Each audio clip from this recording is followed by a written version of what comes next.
ALMU Stock Analysis Tuesday and onwards. Am I buying is the question? I'm covering all that in the short 1 minute video, so watch till the end.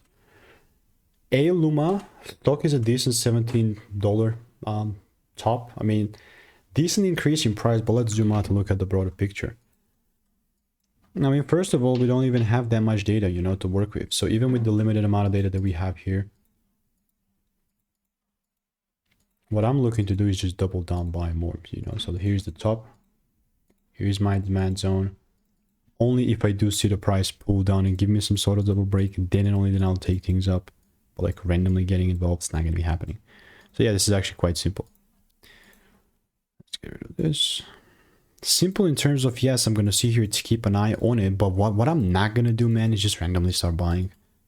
You know, so if you do want to learn how I'm making 5 to 10K per month trading, click the first link in the description, get my free emails, and I'll continue to keep you updated. Goodbye and enjoy.